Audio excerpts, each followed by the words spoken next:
You know, Captain America fought for the video outhouse. The least you could do is stick around and watch this.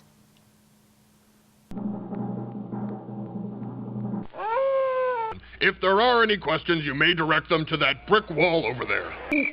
What could be sweeter than a quick look back at the week that was, September 1st, 2010? Comic Book Man? Hey folks, how you doing? Comic Book Man here. Welcome once again to my video outhouse. It's time for Week in Review. This is the Week in Review for September the 1st, 2010. You try saying that Easy 3 times for you to fast.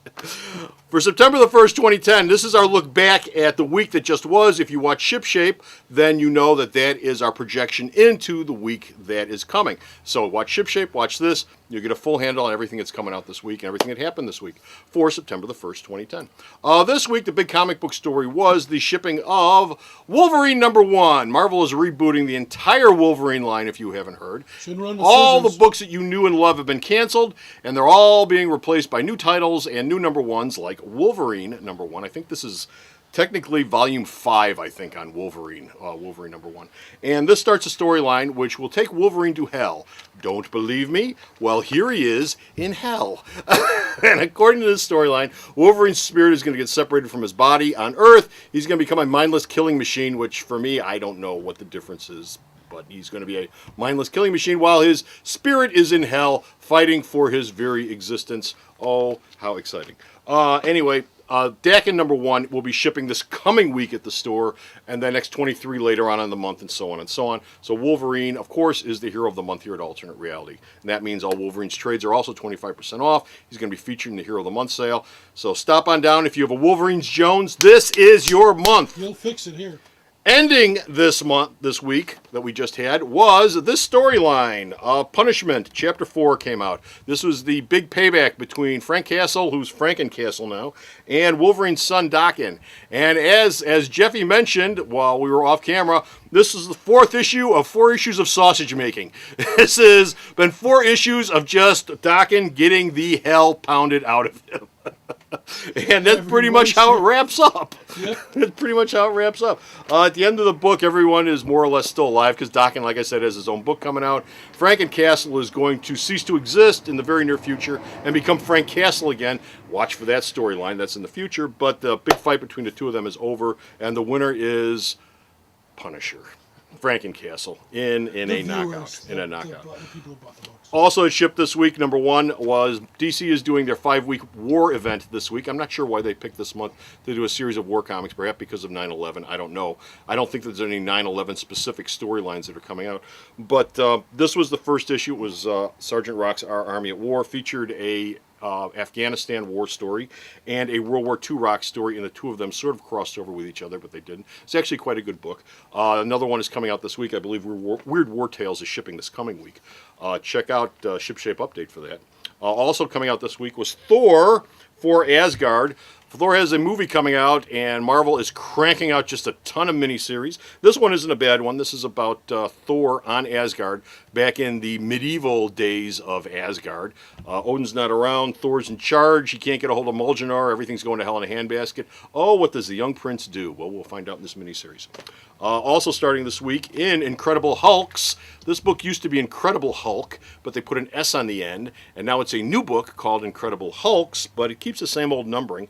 This is issue number 612, I believe. Yeah, 612. Dark Sun. A lot of people are surprised that Hulk has 2 kids, not just Scar, but he's got the other hippie kid with the bald head who looks like Kwai-Chang Caine, who isn't very happy and isn't very good, and he's destroyed a couple of planets so far, and he's coming to Earth to say hi to Dad, and it's not going to be a happy hi when he says it.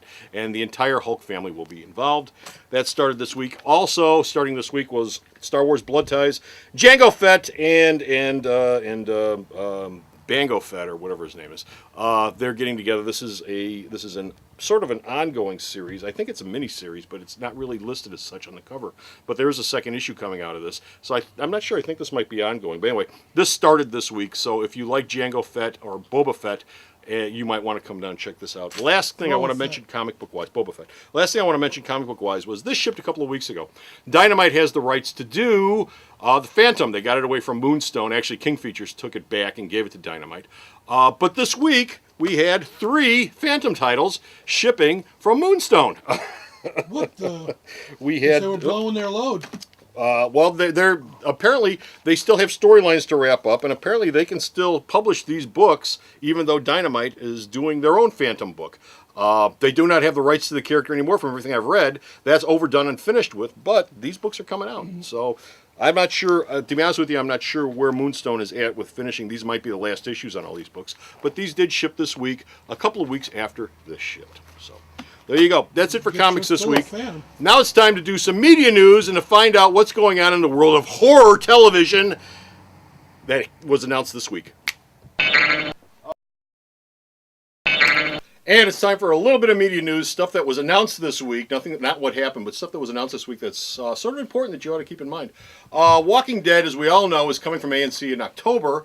And Walking Dead is committed to a first season of, I believe it's 6 episodes. But AMC is so thrilled with what they've seen, and AMC is so hot on the fan response that's come over the internet for it, that they've commissioned a season 2 already for 13 episodes. That's right, season 1 is 6, season 2 is going to be 13. Frank Darabont, the man who's directing the thing and producing it, he wants to go into production as soon as possible on season 2, specifically February of 2011. He wants to go back into production on season 2. Now, why February specifically? He wants to shoot in the wintertime. There is a bunch of stuff that in the original series they did with zombies being frozen that he wants to do, because he says nobody's ever done anything with zombies in the middle of winter, in the snow and the ice, and he wants to do it, and that's going to be one of the things that's going to focus around season 2. He also wants to do a changing of the seasons thing from winter to spring over the course of production. So look for season 2 coming to AMC sometime in 2011. Now, when that announcement was made, one of the things that happened was all of Hollywood went, we got to do something. Fox announced that they're going to do a Lock and Key series next year based on the Stephen King book that's being done over at IDW. And Warner Brothers, no dust on them, Warner Brothers looked around and said, well, what do we got? What do we got? What do we got? And they got this. With Smallville wrapping up this year, and with Supernatural probably wrapping up either this year or the following year, Warner's is commissioned doing Sandman as a weekly series on the CW. They're looking at putting Eric Kripe, I believe his name is, who is the producer of Supernatural, in charge of this series. And the big question I have with this isn't horror. This isn't Walking Dead. This is dark fantasy. And I don't think the people at Warner's have a clue as to there being any difference between this and Walking Dead. If they approach this like Walking Dead, I think it's probably going to stink. If they approach it like Sandman, it might actually work. I'm not sure if they know how to do that, though. But we will see. We will see. Hopefully this will be good. I personally think that this would be much better off being treated like the Harry Potter novels as a series of movies. And Sandman would work best like that. I think as a weekly television series, it's just going to get blanded out. Anyway, one other bit of media news that we have for this week is Judge Dredd. We announced before that Carl Urban is going to be playing Judge Dredd. He has a love interest. P.S.I. Anderson, and she will be played by Olivia Thirlsby. She, if you don't know her, she was in Juno. She played Juno's best friend in the movie Juno. She will be playing P.S.I. Judge Anderson, and she's the closest thing Judge Dredd gets to a love interest. No, she will not be a love interest. They're going to do this. They go out of their way over and over again to talk about how they're going to do this as much like the original comic as humanly possible. Nothing like the Sylvester Stallone movie. So we will see. But Judge Dredd is going to have a Judge Anderson. Now, time for a little bit of wrestling and MMA fight news, which will surprise you. And the last thing we're going to cover is MMA and WWE and wrestling news. A couple of stories that we want to mention that happened this week. Kurt Angle had a separated rib on the TNA pay-per-view over this past weekend when he fought Jeff Hardy.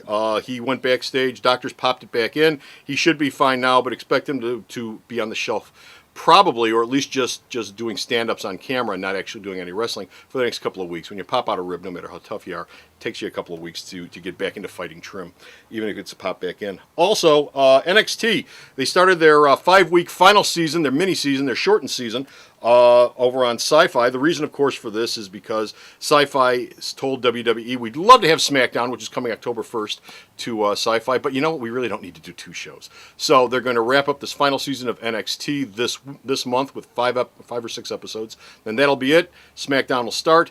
And there's a good chance that you might see the NXT go to WGN. No, WGN.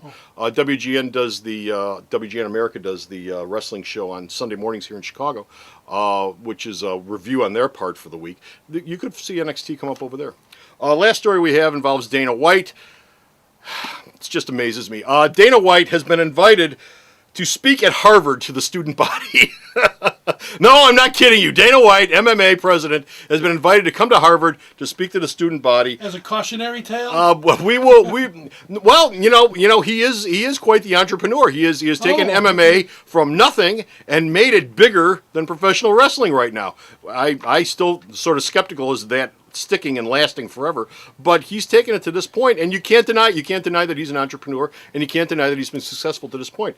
Anyway, the big trick is going to be how many F-bombs is Dana going to drop at Harvard when he's speaking to the student body. Stay tuned. I hope they tape it. We'll see. I hope they tape it. So that's it for Week in Review. We're done. We're finished. We're out of here. Be sure to stop by next week as we take a look back at the week that's coming up. And until next time, this is Comic Book Man saying bye. The Video Outhouse is brought to you by some of the finest people willing to work for free. This is a list of some of them.